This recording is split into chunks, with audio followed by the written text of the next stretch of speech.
Hey, and welcome to the Founders Journey Insights. I'm your host, Greg Moran. As a reminder, Founders Journey Insights is produced and recorded specifically for the subscribers to the Founders Journey newsletter. So appreciate you subscribing, and glad to have you back here for week number 5 of the Founders Journey newsletter. What we're talking about today is actually strategic planning, and it's a big, broad topic. If you name the strategic planning process, I've probably gone through it at various stages of my companies, Blue Ocean or the McKinsey Horizons model, or any of the other ones that are out there, and they're all good and they all serve a purpose. But the problem is they're not really built for an early stage startup. The reason, ironically, is because they're too strategic. And most of the time, as you're going through a lot of the strategic planning frameworks that are out there, are really about large scale macro thinking. And that's really important. It's energizing, it's exciting, and we all love to do it, especially at the startup stage. Look, we all go into these things because we can build something truly unique and truly special and really large and make a difference. And all those things are great. But when it comes down to planning our startup, it really is about getting more and more tactical and more narrow. And that is exactly the opposite of the way that most strategic planning processes go. So this week, I'm introducing to you a new model that I created called Deep Startup Strategy. It's DEAP. And this is a planning process that really sits on 4 foundations. Number 1, defining the problem space. And this is arguably the most important part of the entire problem. When we're looking at startups, very often we're identifying a problem, but it's too high level, right? We think there's a problem, as example of a recruiting application. I think there's a problem getting enough candidates. Well, yes, that's a problem, but it's up in the stratosphere in terms of its application. Where we want to be able to take that is really define that problem state to a deeper and deeper level. And what we talk about in the newsletter this week is really using the 5 why model.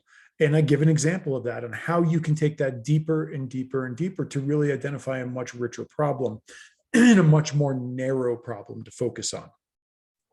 Once we've identified and defined that problem, and we've refined that problem space and gotten really super clear, it then goes into the second pillar, which is about establishing the narrowest possible target market to go own, right? There is no market too small. And again, when you talk to startups, you talk to a lot of VCs, and I'm one myself, people talk about TAM, total addressable market. The practicality to a startup is almost zero. What is most important when you're dealing with a startup is not the total addressable market. It's called SAM, specific addressable market. How do we get so narrow that we can identify a target market that we can go own even at a very small size? Give you a great example of this. When I first started my last company, checked.com, we were creating reference checking software. And this reference checking software, we were going out and we identified the problem as people don't like to use, or reference checking doesn't work, you're not getting good information, things like that. And that's true, but it's too high level, right? We had a competitor come along who I have a huge amount of respect for, who ate our lunch. And they ate our lunch because what they did was define the problem and said, yes, all of that is true, but it's really true when you get into highly regulated industries where somebody needs to have a reference check completed. There is no other alternative. It's part of the regulatory process.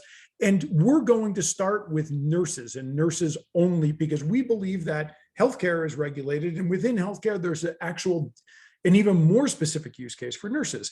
And that has to do with the accreditation of the hospital. While we were up here, they got down to this micro level and ate our lunch. But it's because they established that narrow market. They defined the problem a different way than we did, at a much more granular level. They established that narrow market, and then they went on to own that market. And it took us years to catch up to that lead.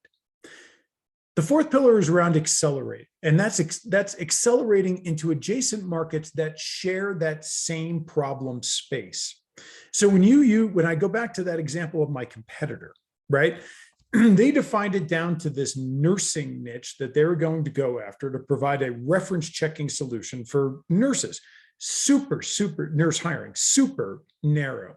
But then you could take that up one little layer and say, okay, what are the other regulated industries? Well, energy is a regulated industry, and certain areas of government is regulated, and where you have to do reference checking. So again, it's looking for those adjacent markets with the same problem space to start to accelerate into, right? We're going super narrow and just broadening that aperture just a little bit more. And then as the final step, we get into the D, which is develop. And that's developing that exponential growth strategy within an evolving problem space, right? So what we're doing is we're starting at the most myopic, and then we're just getting a little broader. And then at the end, we're really saying, okay, now where can this go? Because that is an important thing. We do want to have a point of view on where this problem space can evolve. And we do want to strategically position ourselves there, but we don't want to start there. We need to start by owning that narrow market and defining that problem. So that's what we're talking about this week. That is the deep startup strategy that I just created. So read about it in the newsletter this week. I'd love your feedback. Just a reminder, if you're watching this and you're not a subscriber to the newsletter, jump over to, you can just go to my Twitter profile at Evergreen MEP. That stands for Evergreen Mountain Equity Partners, Evergreen MEP. Subscribe right there. And if you're not a follower, subscriber to the Founders Journey podcast, where we have founders come in and talk about their own experiences and share the coaching and actionable tips that they've learned through their experience. Please do so. So have a great week. Appreciate you joining us. I'm Greg Moran, Founders Journey Insights.